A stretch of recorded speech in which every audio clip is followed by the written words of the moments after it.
Review of Rakasa. Last 10 days నుంచి ప్రతిరోజు వీళ్ళ ప్రమోషన్స్ ఎస్ఎంలో తిరుగుతూనే ఉన్నాయి. కానీ ఈసారి హీరోయిన్ ప్రొడ్యూసర్ కాకుండా ఎక్కువ అటెన్షన్ డైరెక్టర్ మానస శర్మ మీదకి వెళ్ళింది.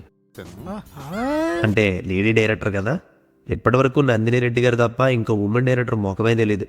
సో ఇంకా మూవీ విషయానికి వస్తే, రిలీజ్ ముందు రోజు సెకండ్ షో ప్రీమియర్ వేస్తే వెళ్ళా కంప్లీట్గా జీరో ఎక్స్పెక్టేషన్స్ దీని మీద. జస్ట్ సంగీత్ షాపులు ఉన్నారు, ఏదో ఒక మ్యాజిక్ చేస్తారు, డబ్బులు పెట్టి వచ్చినందుకు ఎంతో కొంత ఎంటర్టైన్ చేస్తారని నమ్మకం అయితే ఉంది. మరి ఆ నమ్మకాన్ని సంగీత్ నిలబెట్టుకున్నారా లేదా అంటే ఖచ్చితంగా నిలబెట్టుకున్నారు. అస్సలు ఆలోచించక్కర్లేదు, ఒక్క ముక్కలో చెప్పేయచ్చు, ఇది క్లీన్ హిట్ బొమ్మ అవుతుంది.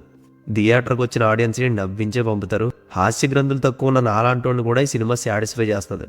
ఇప్పుడు కామెడీలో క్రింజ్ అంటారు కదా, అటువంటిది ఏమీ లేకుండా కథలో జరిగే సిచ్యువేషన్స్కి తగ్గట్టు ఎంటర్టైన్మెంట్ రాసుకున్నారు. జెన్యున్గా నవ్వించడానికి first frame to last frame వరకు ట్రై చేశారు వీళ్ళు. ఈవెన్ సీరియస్ సిచ్యువేషన్లో కూడా ఎంటర్టైన్మెంట్ యాంగిల్ ఎక్కడా వదల్లా. కోర్స్ ఆ కామెడీ కొన్నిసార్లు హిట్ అండ్ మిస్ అవుతుండొచ్చు, కానీ మ్యాక్సిమం % వర్కౌట్ అవుద్ది. ఎందుకు ప్లాట్ చెప్పలేదు కదా, రాకవరం అనే ఊరు ఉంటుంది. ఆ ఊరికి ఎన్నో వందల ఏళ్ళ నుంచి ఒక శాపం ఉంటుంది. ఆ శాపం నుంచి ఊరు విముక్తి కావాలంటే ఒక మర్డర్ చేయాలి. సో దీనికి ఆ ఊరికి కొత్తగా వచ్చిన అమెరికన్ రిటర్న్స్ ఈరబాబుకి ఉన్న కనెక్షన్ ఏంటనేదే కథ. హ్యూమర్ కోసం ఫ్యాంటసీ ఎలిమెంట్ ఏదైతే తీసుకున్నారో అది సింపుల్గా బాగుంటుంది. అండ్ దానికి లాస్ట్ క్లైమాక్స్లో ఇచ్చిన పే ఆఫ్ కూడా అన్ఎక్స్పెక్టెడ్ టర్న్ అనొచ్చు. సినిమాలో సెంటిమెంట్ ఎక్కడ ఉండదు, కానీ ఆ పర్టికులర్ ఫ్యాంటసీ ఎలిమెంట్లో సెంటిమెంట్ని డెవలప్ చేసుకున్నారు. మంచి ఆలోచన, రొటీన్గా లేకుండా కొత్తగా అనిపించింది అది. కానీ సినిమాని ఎండ్ చేసిన విధానం ఏంట్రా ఎలా అయిపోయింది అనే థాట్ అయితే మీకు వస్తుంది. ప్రాపర్ ఫినిషింగ్లో నాకు అనిపించలా. మేబీ అది నా ఒక్కడికైనా లేక మీకు కూడా అనిపించింది అనేది చూసిన వాళ్ళు ఉంటే కమెంట్ చేయండి. ఇదంతా పక్కన పెడితే సంగీత్, గెటప్ శ్రీను, వెన్నెల కిషోర్ గారు ఈ ముగ్గురు ఎంటర్టైన్మెంట్ ఎరగదీస్తారు. సంగీత్ బాడీ లాంగ్వేజ్కి టైమింగ్కి తగ్గట్టు ఆ డైలాగులు, వన్ లైనర్స్, ఎక్స్ప్రెషన్స్కి ప్రతిదీ పర్ఫెక్ట్గా రాసుకున్నారు. సినిమాకి ఇదే బిగ్గెస్ట్ అడ్వాంటేజ్. అతనికి సపోర్టింగ్గా ఫస్ట్ హాఫ్ అంతా గెటప్ శ్రీను గారు ఉంటారు. సెకండ్ హాఫ్లో వెన్నెల కిషోర్ గారు ఎంట్రీ అయితే క్రేజీ. ఈ ముగ్గురు కలిసి చేసే ఫన్ రైడ్ మామూలుగా ఉండదు, హిలేరియస్గా ఎంటర్టైన్ అవుతారు. ఇంకా ఫ్యాంటసీని, హ్యూమర్ని పర్ఫెక్ట్గా బ్లెండ్ చేశారు ఇందులో.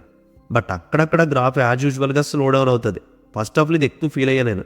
అండ్ సాంగ్స్ బాగున్నాయి, కానీ అవి కూడా ఎందుకో స్పీడ్ బ్రేకర్లు అడ్డుపడ్డాయి అనిపించింది. అండ్ ఇంటర్వల్ సెటప్ అంతా ఒక 20 minutes అలా ఉంటుంది. సీరియస్ ప్లస్ ఎంటర్టైన్మెంట్ ఇవి రెండు బాగా కుదిరే అక్కడ. అండ్ మేజర్గా మాట్లాడుకోవాల్సింది మ్యూజిక్. ఈ సినిమాకి ఇది బలం అయింది. ఈవెన్ సినిమాటోగ్రఫీ, ఆర్ట్ వర్క్ కూడా. అండ్ వాళ్ళకున్న లిమిటెడ్ బడ్జెట్లో బాగా తీసారని చెప్పాలి. డైరెక్టర్ మానస గారు did a very very good job.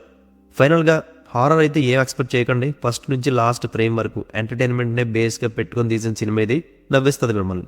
But ఆ ఫ్యాంటసీ కథ ఏదైతే ఉందో దాన్ని హర్రీగా తొందర పెట్టినట్టు కాకుండా బండి కొంచెం మెల్లగా క్లియర్గా చెప్పుంటే బాగుంది.